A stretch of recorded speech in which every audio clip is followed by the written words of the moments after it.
నమస్తే. ప్రస్తుతం మనతో పాటు ప్రముఖ రైటర్ కనగాల జయకుమార్ ఉన్నారు. ఆయనతో మాట్లాడదాం. నమస్తే సార్. నమస్తే సార్, ఇవాళ టాపిక్ మీరు ఇస్తా అన్నారు. అది కూడా పవన్ కళ్యాణ్, వంగలపూడి అనిత గురించి మాట్లాడుతా అంటున్నారు. ఏంటి సార్ వాళ్ళ గురించి, వాళ్ళ వర్క్ గురించి ఏముంది సార్ మీరు మాట్లాడడానికి? ఇంట్లో కళ్యాణ బాబు, సెట్లో పవన్ కళ్యాణ్, ప్రజల గుండెల్లో పవర్ స్టార్, ఇప్పుడు deputy CM. So deputy CM activities చాలా హుషారుగా చాలా బాగా ఉన్నాయి. ఒక అమ్మాయి మిస్ అయిపోతే వెంటనే వాళ్ళ మదర్ వచ్చి గోల పెట్టింది, మా అమ్మాయి మిస్ అయిపోయిందండి, ఎక్కడుందో తెలియలేదు, అది ఇదని గోడు పెట్టుకుంటే అప్పుడు ఆయన పోలీసులకి అర్జెంటుగా ఫోన్ చేసి ఆ అమ్మాయి ఎక్కడుందో వెతికి తీసుకురండి అని చెప్తే వాళ్ళు వెంటనే యాక్షన్లోకి దిగారు. వాళ్ళు వెళ్ళి ఒక టీం వెళ్ళి కేరళలో వెతికారు, కేరళ లేదు. తర్వాత అక్కడెక్కడ వెతుకుతూ ఆఖరికి జమ్మూలో దొరికింది ఆ అమ్మాయి. మొత్తానికి ఆ అమ్మాయిని పట్టుకుని తీసుకొచ్చి వాళ్ళ మదర్కి అప్పచెప్పారు. అప్పచెప్తే వాళ్ళ మదరు దండాలు పెట్టి పవన్ కళ్యాణ్కి, అయ్యా ఇటువంటి పరిస్థితి ఎప్పుడు రాకూడదు, మరొక బిడ్డకు రాకుండా చూడయ్యా అని దండాలు పెట్టి ఏడ్చింది ఆ అమ్మాయిని వాటేసుకుని. అలాగే ఒక కుర్రాడు ఒకడు మిస్ అయ్యాడంట, మళ్ళీ అదొక కేసు కొత్తగా వచ్చింది. దాని మీద కూడా ఇన్వెస్టిగేషన్ సాగుతూ ఉంది.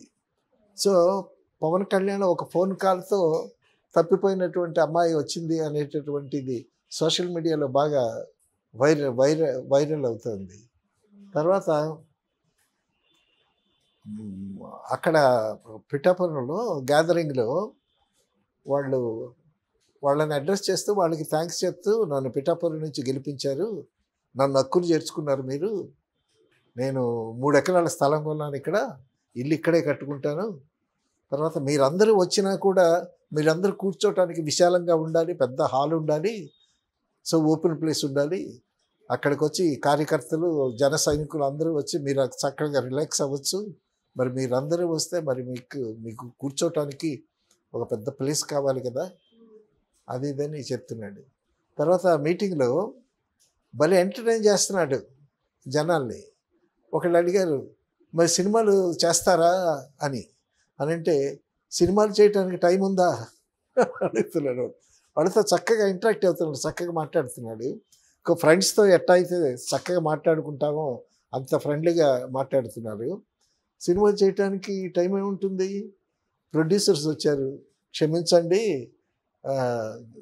మీరు చూస్తున్నారు కదా నా పరిస్థితి, ఈ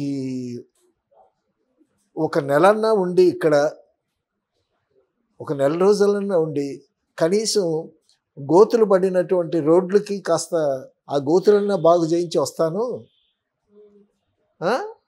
కాబట్టి నన్ను క్షమించండి, ఏదో ఒక నెల రోజులు నాకు టైం ఇచ్చిన తర్వాత ఏదో ఒక 2-3 రోజులు గ్యాప్ చూసుకొని వచ్చి ఫినిష్ చేస్తాను అని వాళ్ళని బతిమలాడుకున్నాను. కాబట్టి తర్వాత నేను డిప్యూటీ సీఎం అయిన తర్వాత కనీసం రోడ్డు మీద గోతులు కూడా బాగు చేయకుండా నేను పెడితే మీరు నన్ను క్షమిస్తారా, అందుకైనా ఎన్నుకున్నారు మీరు అని మళ్ళీ మీరే నన్ను తిడతారు, కాబట్టి కాస్త ఆ గోతులు సరిచేసి మళ్ళీ వెళ్ళి 2-3 రోజులు గ్యాప్ చూసుకొని వెళ్ళి సినిమా ఫినిష్ చేసి వస్తాను అని అంటుంటే, సినిమా ఓజీ సినిమా గురించి చెప్పాడు ఆయన. సినిమా గురించి మాట్లాడితే ఓజీ సినిమా చూడండి బాగుంటుంది అని అన్నాడు. అది అనుకోకుండా అన్నమాట. ఇప్పుడు ఓజీ సినిమా చూడండి అని అంటే అది పబ్లిసిటీ అవుద్ది, ఓజీ సినిమాకి కలెక్షన్లు వస్తాయి. మిగతా హరిహర వీరమల్ల సినిమాలు ఉన్నాయి కదా, వాటికన్నా ఇది బెటర్గా ఉంటుందన్న ఉద్దేశమే కదా. సో ఆ విధంగా చేరినటువంటి జనాలతో చక్కగా ముచ్చట్లాడుతూ ఉన్నాడు. అది మీరు ఇక్కడే ఉంటారు కదా, ఇక పిఠాపురంలోనే ఉంటారు కదా, అది ఇదని అంటే, పిఠాపురంలో ఇల్లు కట్టుకుంటున్నాను, ఇక్కడే ఉంటాను, పిఠాపురం నన్ను హక్కును చేర్చుకుని మీరు చాలా ప్రేమగా నన్ను గెలిపించారు, కాబట్టి పిఠాపురం నాకు తల్లి లాంటిది, ఈ తల్లిని అలా వదిలేసిపోతాను అని అంటే ఈ కేరింతలు జనాలు. సో పవన్ కళ్యాణ్ అంత అభయం ఇచ్చాడు. తర్వాత మొదటే చెప్పాడు, పిఠాపురం కాన్స్టిట్యున్సీని ఒక అద్భుతమైనటువంటి నగరంగా చేయాలి అని అనుకుంటున్నాను. డెఫినెట్గా చేస్తాను. 2029 కాదు, 2028కే చేస్తాను. తర్వాత పల్లెల్లో మంచినీరు, ప్రతి పల్లెలో కూడా రక్షిత మంచినీరు ఉండేటటువంటి ప్రపోజల్ నాకుంది. అది డెఫినెట్గా చేస్తాను. 2028 కల్లా అది నేను డెఫినెట్గా చేస్తాను అని చెప్తున్నాడు. తర్వాత చాలామంది అడిగారు, మీరు హోమ్ తీసుకోలేకపోయారా, ఫినాన్స్ తీసుకోలేకపోయారా అని అడిగారు నన్ను. కానీ వాటికన్నా పంచాయతీరాజు ముఖ్యం. ప్రతి పల్లెలో ఒక పంచాయతీ ఉంటుంది. ఆ పంచాయతీరాజు కింద చేయాల్సినటువంటి కార్యక్రమాలు చాలా ఉంటాయి. ఈ విలేజెస్ అన్నీ తిరిగి వాళ్ళ కష్టసుఖాలు తెలుసుకుని, ముఖ్యంగా రక్షిత మంచినీటి పథకం అనేటటువంటిది ప్రతి విలేజ్లో కూడా ఉండేటట్టు చూద్దామనే ఉద్దేశం. అసలు పంచాయతీరాజ్ శాఖ చాలా ముఖ్యమైనది. అందుకే నేనే కోరుకున్నాను, హోమ్ శాఖను ఫినాన్స్ శాఖ ఇస్తానన్నా నాకు అక్కర్లేదని దీన్నే కోరుకున్నాను. కాబట్టి ఈ శాఖ వల్ల పల్లె ప్రజలకు మేలు జరుగుతుంది. అది ఏ కార్యక్రమం అయినా సరే 2028 కల్లా డెఫినెట్గా చేస్తాను అని ఉద్ఘాటిస్తున్నాడు. ఆయన సంకల్ప బలం చాలా గొప్పది. ఓకే. సంకల్ప బలం ఉంటే, సంకల్పం ఉండాలి, అది బలంగా ఉండాలి. బలంగా ఉండేటప్పుడు డెఫినెట్గా జరుగుద్ది. ఏ పనైనా సంకల్ప బలం ఉంటే జరుగుద్ది. అది 70% జరుగుద్దా, 50% జరుగుద్దా అనేది ప్రక్కన పెడితే, సో ఒక కమిట్మెంట్తో, ఒక డిటర్మినేషన్తో అతను సినిమాలు కూడా మానుకోవడానికి సిద్ధపడ్డారు మెంటల్గా. సినిమాలు మానుకొని సినిమాలు చేస్తూ అది చేయడానికి వీల్లేదు, కుదరదు. ఎందుకంటే ఎక్కువ శాఖలు ఉన్నాయి. తర్వాత ప్రజలకి చాలా అభయం ఇచ్చాడు ఆయన. ఆ పనులన్నీ చేయాలి అని అంటే డెఫినెట్గా రోజంతా ఆ పని మీదే ఉంటాడు. అన్ని శాఖల మీద ముందు అవగాహన తెచ్చుకోవాలి. అవగాహన తెచ్చుకొని తర్వాత దానికి సంబంధించిన నిధులు ఎలా ఉన్నాయి అని ఎంతో డిప్యూటీ సీఎం అయిన తర్వాత కొన్ని రోజులు అయింది కదా, వాళ్ళు వచ్చి ఈసారి ఇన్ని రోజులకి మీ జీతం 35,000 ఎంత అయింది, అది ఇది మీరు చెక్ మీద సంతకం పెట్టండి రసీదని ఏదో అడిగారట. అడిగితే అన్ని ఎక్కడ నిధులు చూస్తే ఎక్కడ లేవు, అన్నీ ఎంటీ స్టమక్లో ఉన్నాయి. సో కాబట్టి తీసుకోనని అన్నట్టు విన్నాను నేను. సో తర్వాత ఇప్పుడు నేను ఆ డబ్బులు తీసుకున్నాను అనుకో, ఆ తీసుకునే డబ్బుల వల్ల నాకు డబ్బులు ఇబ్బంది లేదు, భగవంతుడు నాకు ఇచ్చాడు. సో ఆ 35,000 ఒక ఫ్యామిలీకి, ఒక 2 ఫ్యామిలీకి ఉపాధిగా సరిపోతుంది అది అని తన ఔదార్యాన్ని చాటుకున్నాడు. ఉదారంగా చెప్పటం అని కాదు, చాలా సిన్సియర్గానే చెప్పాడు. సో ఒక 10,000 ఉంటే ఒక చిన్న కుటుంబం వెళ్ళిపోతుంది. సో అటువంటి ఆర్థిక మాంద్యంలో ఉన్నాం మనం. కాబట్టి ఆర్థికంగా కూడా మనం ఎదగాలి. తర్వాత దానికోసం కార్యకర్తలు వీళ్ళందరూ కూడా సహకరించాలి. అది ఇదని వాళ్ళతో ఇంటరాక్షన్ చాలా చక్కగా మాట్లాడుతున్నాడు. కానీ ఇక్కడ విమర్శ ఏంటంటే, ఏ ఎమ్మెల్యే కానీ ఏ ఎంపీ కానీ వాళ్ళ శాలరీ మీద డిపెండ్ అయి ఉంటున్నారు, అంటే ఇల్లీగల్గా బాగానే సంపాదిస్తున్నారు కదా అని అంటున్నారు. మేబీ ఫ్యూచర్లో పవన్ కళ్యాణ్ ఇప్పుడు ఇంతేనేమో, అందుకే శాలరీ ఇచ్చేస్తున్నా అని చెప్పేసి షో ఆఫ్ చేస్తున్నారు అని చెప్పేసి ఆయన వ్యతిరేకులు అంటున్నారు. మీరేమంటారు? వ్యతిరేకులు అంటున్నారు కదా, వ్యతిరేకులు వ్యతిరేకంగానే మాట్లాడతారు. నువ్వే అన్నావు కదా వ్యతిరేకులని. తర్వాత మరొక రూమర్ కూడా వచ్చింది, చంద్రబాబు నాయుడు డబ్బులు తీసుకుని మంత్రి పదవులు ఇచ్చాడని. నాతో ఒక ఆయన అంటే, అరే చంద్రబాబు కాస్త తనే స్టేట్మెంట్ ఇచ్చాడు, నేను మారిన మనిషిని చూస్తాను నాలో అని అన్నాడు. సో పవన్ కళ్యాణ్ సిన్సియర్గా ఉన్నాడు, లోకేష్ సిన్సియర్గా పనిచేస్తున్నారు. ఇప్పుడు వచ్చినటువంటి మంత్రివర్గంలో చాలామంది చాలా హుషారుగా సిన్సియర్గా పనిచేస్తున్నారు. మరి చంద్రబాబు నాయుడు డబ్బులు తీసుకుని మంత్రుల్ని మా మంత్రి శాఖలు ఇచ్చాడని అంటాం ఏంటంటే, అవునండి పార్టీకి ఫండ్స్ కావాలి కదా అని అంటున్నాడు ఆయన. సో ఇటువంటి విమర్శలు ఎప్పుడు ఉంటాయమ్మా. ఇప్పుడు ఎలా ఉంటుందంటే, లంచాలు తీసుకున్నా విమర్శలు ఉంటాయి, తీసుకోకపోయినా విమర్శలు ఉంటాయి. ఎందుకంటే 2 వర్గాలు 2 పార్టీలు కదా. కాబట్టి we will wait and see. ఎందుకంటే చాలా చక్కగా మంత్రులు కానీ, తర్వాత అనిత, వంగపూడి అనిత, ఆవిడ కూడా చాలా స్ట్రిక్ట్గా ఉంది. అసలు ఒక ఆఫీస్కి వెళితే ఎంఆర్ఓ ఏడి, ఎక్కడున్నాడు, ఎంఆర్ఓని పిలవండి, వాట్ ఈజ్ డూయింగ్ అని ఫైర్ అయ్యింది. తర్వాత మళ్ళా కొంతమంది లేడీస్ ఏదో కంప్లైంట్ ఇస్తే ఇళ్ళ మధ్యన కానీ, లేకపోతే స్కూల్స్ దగ్గర కానీ, ఎక్కడన్నా కానీ వైన్ షాప్ ఏదన్నా ఉంటే నాతో చెప్పండి, ఒక చీటీ రాసి పంపించండి, వెంటనే ఆ వైన్ షాప్ లేపేస్తాను అని చాలా స్ట్రిక్ట్గా ఉంది. ఆవిడ అసలు అందరికన్నా ముందుగా ఆవిడ చాలా ఫైర్ బ్రాండ్, చాలా నిజాయితీ పర్రాలు. సో ఆ నిజాయితీ కనిపిస్తుంది. నాదెండ్ల ఆయన కానీ, పవన్ కళ్యాణ్ కానీ, లోకేష్ కానీ, మిగతా కొంత మంత్రులు కూడా చాలా నిజాయితీగా పనిచేద్దామని కంకణం కట్టుకున్నారు. సో ఆ ఫలాలు ఉంటాయి. ఇప్పుడే కదా మంత్రివర్గం ఏర్పడింది. సో ఎవరెవరి శాఖలు ఆ శాఖల మీద వాళ్ళు అవగాహన చేసుకుని, సో ఆ ఫండ్స్ గురించి ఎలా ఉన్నాయో చూసుకొని, తర్వాత నెలకి 6,000 కోట్లు మోడీ ఇస్తున్నాడంట చంద్రబాబు నాయుడికి. నెలకి 6,000 కోట్లు పంపిస్తున్నాడు. ఆ డబ్బుతోనే కార్యక్రమాలు నడిపిస్తున్నాడు చంద్రబాబు నాయుడు గారు. కాబట్టి తర్వాత పోలవరం ప్రాజెక్టులు కూడా నిపుణులు వచ్చారు, చూశారు.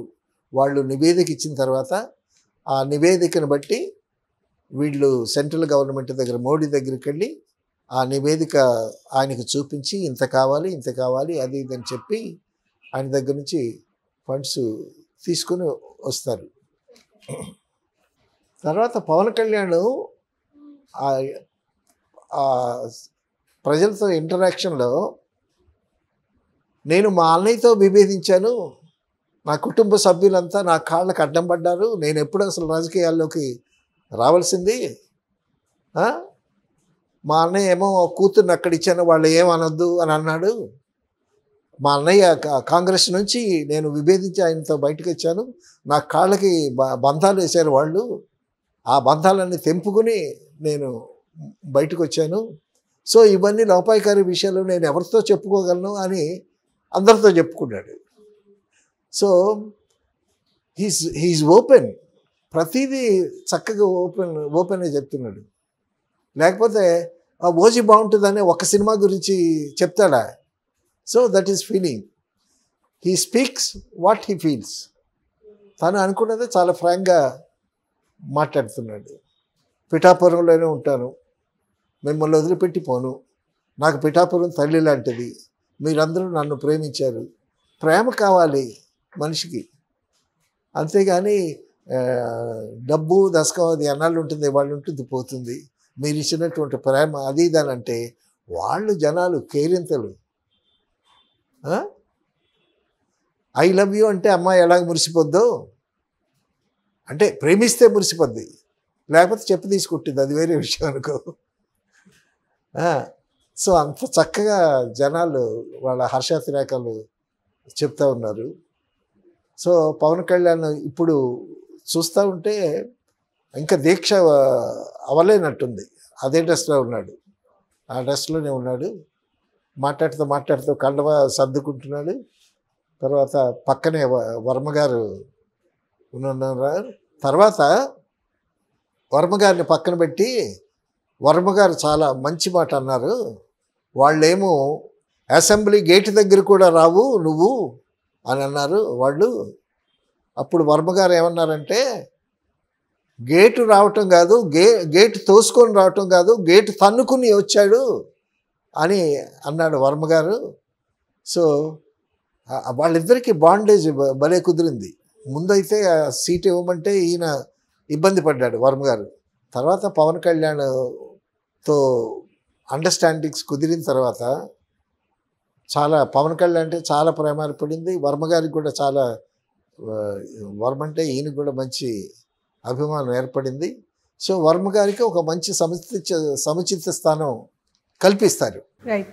తర్వాత మరొకటి అనౌన్స్ చేశాడు పవన్ కళ్యాణ్, పవన్ యువ వికాసం. ఓకే. పవన్ యువ వికాసం అని పెట్టి, సో అదొక స్కీము.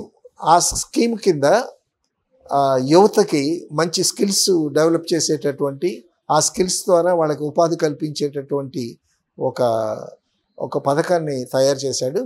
సో ఆ పథకాన్ని మోడీతో చెప్పి దానికి కావాల్సినటువంటి ఫండ్స్ అవన్నీ కలెక్ట్ చేసి దాన్ని నిర్మిస్తాడు. ఇంతవరకు చీఫ్ మినిస్టర్స్ మీద ప్రైమ్ మినిస్టర్స్ పేర్లతో వచ్చే పథకాలు ఇప్పుడు ఇతని పేరుతో పెట్టాడు. పవన్ యువ వికాసం అంటే యువకులకి మంచి ట్రైనింగ్ ఇచ్చి స్కిల్స్ డెవలప్ చేసి వాళ్ళకి భృతి కల్పించడం కోసం. అది చూడాలి అది ఎంతవరకు మరి అమలవుతుంది. డెఫినెట్గా అమలవుతుంది. మోడీ బాగా వాటేసుకుంటున్నాడు పవన్ కళ్యాణ్ని. కాబట్టి పవన్ యువ వికాస్ అనేటటువంటి కార్యక్రమం ఒకటి చేపట్టబోతున్నాను అని అనౌన్స్ చేశాడు. అది కొంచెం ఆవేశపరుడు కదా పవన్ కళ్యాణ్. కాబట్టి ఏంటంటే కొన్ని అభిప్రాయాలు చెప్పేస్తున్నాడు, ఓపెన్గా చెప్పేస్తున్నాడు. మరి దానికి చంద్రబాబు నాయుడు గారు కూడా ఓకే అనాలి. ఎందుకంటే సీఎం ఆయన కదా, ఈయన డిప్యూటీ సీఎం. సో మరి చంద్రబాబు నాయుడు గారు ఆయనతో చెప్పాడో లేదో కానీ మొత్తానికి పబ్లిక్తో అనౌన్స్ చేశాడు. చంద్రబాబు నాయుడుతో చెప్పి ఉంటాడని నేను అనుకోలేదు.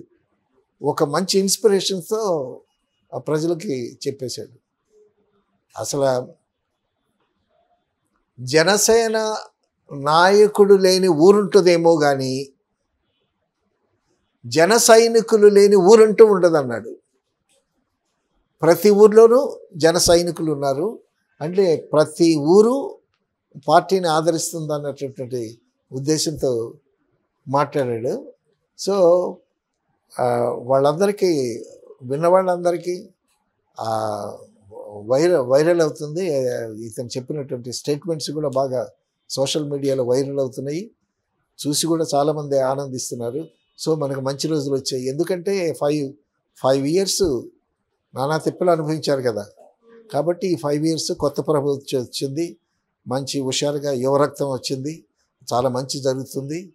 ఇది కొంతమంది అయితే పోలవరం 2 సంవత్సరాల్లో తయారైపోద్ది, తర్వాత స్వర్గధామంలాగా ఉంటుంది, తర్వాత గుంటూరు, విజయవాడ, మంగళగిరి, తెనాలి ఇదంతా కలిసిపోయి హైదరాబాద్ కన్నా ఒక మంచి పట్టణం అవుతుంది అనేటటువంటి మాటలు చెప్పుకుంటూ చాలా ఉత్సాహంగా ఉన్నారు ప్రజలు, యువత అందరూ కూడా. కానీ ఇంత అగ్రెసివ్గా ఇప్పుడు వెళ్తున్నారు పవన్ కళ్యాణ్ కానీ, వంగలపూడి అనిత కానీ, మనోహర్ కానీ. కానీ ఏంటంటే మొదట్లోనే ఇలా జరుగుతుంది, తర్వాత అంటే సపోర్ట్ చేయరు అని చెప్పేసి అంటారు. అనేవాళ్ళు ఉంటారు. ఒక డాక్టర్ గారు అన్నాడు, కొత్త బిచ్చిగాళ్ళ ప్రభుత్వంలా ఉంది అని అన్నాడు. విమర్శలు ఉంటాయి, ప్రతిదానికి పాజిటివ్ నెగిటివ్ రెండు ఉంటాయి. So we have to wait and see. కొత్తగా ఉత్సాహంగా పనిచేస్తున్నారు. సెంట్రల్ గవర్నమెంట్ సపోర్ట్ ఉంది వీళ్ళకి, వాళ్ళకి కావాల్సినటువంటి ఫండ్స్ రప్పించుకుంటారు. ఇప్పటికే నెలకి 6,000 కోట్లు ఇస్తున్నాడంట Modi. So we will wait and see. ఇది బాగలేకపోతే మళ్ళీ జగన్ వస్తాడు. ఇది మామూలే కదా. తమిళనాడు ప్రభుత్వం ఎలా ఉంటుందంటే అక్కడ ప్రధాన పార్టీలు రెండే ఉంటాయి తమిళనాడులో. ఒక 5 ఇయర్స్ ఒకళ్ళు ఏలితే రెండో వాళ్ళకి ఛాన్స్ ఇస్తారు. ప్రతి సంవత్సరం మారుతూ ఉంటుంది. తర్వాత తమిళనాడు రాజకీయం ఏంటంటే ఆ 2 వర్గాల్లో ఏ పార్టీ వచ్చినా కూడా సెంట్రల్ గవర్నమెంట్తో సఖ్యంగా ఉండి అక్కడి నుంచి రావాల్సినటువంటి ఫండ్స్ అన్నీ, నిధులన్నీ వాళ్ళు తెప్పించుకుని స్టేట్ డెవలప్ చేసుకుంటారు. సో ఆ సఖ్యత మనకి ఇప్పుడు చాలా బాగుంది. ఒకప్పుడు చంద్రబాబు నాయుడు గారు బీజేపీని విభేదించినా మళ్ళీ ఇప్పుడు కలిసిపోయారు. తర్వాత మరొక వాదన ఏంటంటే, ఇప్పుడు జగన్ చంద్రబాబు నాయుడు గారిని జైల్లో పెట్టించాడు. ఎలా పెట్టించాడు? మోడీ అండ చూసుకునే పెట్టించాడు. మోడీతో సంప్రదించి చంద్రబాబు నాయుడిని అరెస్ట్ చేయండి అని చెప్పి ఈయన విదేశాలకు వెళ్ళిపోయాడు. అటు నుంచి వచ్చి నా చంద్రబాబు నాయుడు జైల్లో ఉంటే నాకేం సంబంధం లేదు, నేను ఇండియాలో లేను, నేను వేరే చోట ఉన్నానన్నాడు. తర్వాత మరొక వెర్షన్ ఏమొచ్చింది, విమర్శలు రకరకాలుగా వస్తాయి. చంద్రబాబు నాయుడు కానీ సపోర్ట్ ఇవ్వకపోతే, మోడీకి సపోర్ట్ ఇవ్వకపోతే చంద్రబాబు నాయుడిని మళ్ళా కేసుల్లో ఇరికించి జైల్లో పెడతారు. సో ఆ భయంతోనే చంద్రబాబు నాయుడు మోడీకి సపోర్ట్ ఇచ్చాడు అనేటటువంటి వాదన కూడా కొంతమంది చేస్తున్నారు. వాదనలు వస్తూ ఉంటాయి, రకరకాలుగా వస్తూ ఉంటాయి. ఇప్పుడు ఏ ఒక్కడు అందరికీ మంచోడు కాలేడు. కొంతమందికి మంచోడు అవుతాడు, కొంతమందికి చెడ్డవాడు అవుతాడు. 70% మంచివాడు భూమి మీద లేడు, మీదనున్నాడో లేదో నాకు తెలియదు. సంకల్ప బలంతో పవన్ కళ్యాణ్ చేస్తున్నాడు అనేటువంటి విషయం బాగా అర్థమైంది. ఎందుకంటే అతని మీద, అతని వ్యక్తిత్వం మీద, అతని మాట మీద, అతని చేత మీద కూడా ప్రజలకు నమ్మకం ఉంది. తర్వాత చాలా గొప్ప విషయం ఏంటి, పవన్ కళ్యాణ్ అన్న విషయం, ఏదో మనం గెలిచామని జగన్ ప్రభుత్వ కార్యకర్తలను కానీ వాళ్ళని కానీ దూషించడం కానీ వాళ్ళని విమర్శించడం కానీ దయచేసి చేయొద్దు అన్నాడు. మనం గెలిచాము, వాళ్ళు ఓడిపోయారు, ఓకే వాళ్ళు ఓడిపోయారని వాళ్ళని విమర్శించడం, వాళ్ళని తిట్టడం ఆ మాత్రం చేయబాకండి. తర్వాత 5 కోట్ల ఆంధ్రులకి మనం జవాబుదారీ, అందరికీ చేయాలి, మనం న్యాయం చేయాలి. సో ఆ దిశగా మీరు ఆలోచించండి, విమర్శల జోలికి దయచేసి వెళ్ళొద్దని అన్నారు. తర్వాత ఈయన జగన్ వస్తే ఇప్పుడు ప్రతిపక్ష హోదాలో ఉంటే ఆ కారు లోపల వరకు రావచ్చంట, లేకపోతే గేటు దగ్గర రాకపోయి నడుచుకుంటూ రావాలంట. ఆయన ఒకప్పుడు సీఎం కాబట్టి ఆయన అలౌ చేయొచ్చు, అలౌ చేయండి, లోపల వరకు రానివ్వండి అని కూడా చెప్పటం జరిగింది. సో ఈ విధంగా ఇవన్నీ చెప్పుకుని ఈ విధంగా ఆలోచించుకుంటే అంటే వీళ్ళు చక్కగా బిహేవ్ చేస్తున్నారు, కక్ష పెట్టుకొని కార్పణ్యాలు పెట్టుకుని వాళ్ళని హింసించేటటువంటి ధోరణికి వెళ్ళట్లేదు వచ్చినటువంటి ప్రభుత్వం. తర్వాత వాళ్ళు పెట్టినటువంటి కొన్ని పథకాలను కూడా కంటిన్యూ చేస్తున్నారు. సో సామరస్యంగా ప్రభుత్వం నడుస్తూ ఉందని చెప్పుకోవచ్చు. తర్వాత పవన్ కళ్యాణ్ మాట్లాడుతూ జీసస్ క్రైస్ట్ గురించి చెప్పాడు. జీసస్ క్రైస్ట్ ఏమన్నాడంటే, తనను తాను తగ్గించుకునేవాడు హెచ్చింపబడునని జీసస్ క్రైస్ట్ చెప్పాడు. ముందేమో 60 సీట్లు తీసుకుందామన్నారు, తర్వాత 50 సీట్లు అన్నారు, అది తగ్గింది. తర్వాత 25 సీట్లు అన్నారు, ఆఖరికి 21 సీట్లకు వచ్చాము. సో 60 అనేటువంటిది అలా ఫిగర్ తగ్గింది. తగ్గినా కూడా మనం మంచి విజయం సాధించాము. జీసస్ క్రైస్ట్ చెప్పిన దానికి తనను తాను తగ్గించుకునేవాడు హెచ్చింపబడును అనేటటువంటి వాక్యానికి ఇంతకన్నా మంచి ఉదాహరణ ఉంది, నేనే దానికి ఉదాహరణ అని జీసస్ క్రైస్ట్ టాపిక్ తీసుకొచ్చాడు. సో అంటే హీస్ రెఫరింగ్, బైబిల్ రెఫర్ చేస్తున్నాడు, అటు హిందూ పురాణాలను కూడా రెఫర్ చేస్తున్నాడు. తనకి వ్యక్తిగతంగా మతాల మీద కానీ ఈ కులాల మీద కానీ భేదభావం లేదనేటటువంటి విషయం కూడా తేటతనంగా తెలుస్తుంది. ఆ విధంగా పవన్ కళ్యాణ్ని డెఫినెట్గా అభినందించాలి. 5 కోట్ల ఆంధ్రులకి మనం సమాధానం చెప్పాలి, వీళ్ళంతా మనవాళ్ళే, మన రాష్ట్ర పౌరులే అనేటటువంటి నినాదంతో చక్కగా జనాలకి ఇంటరాక్ట్ అయ్యి చాలా హ్యాపీగా ఉన్నాడు. పవన్ కళ్యాణ్ కూడా చాలా హ్యాపీగా మాట్లాడుతున్నాడు, మధ్యలో జోకులు వేస్తున్నాడు. నాకు సినిమాలు చేయటానికి సమయం ఉందా?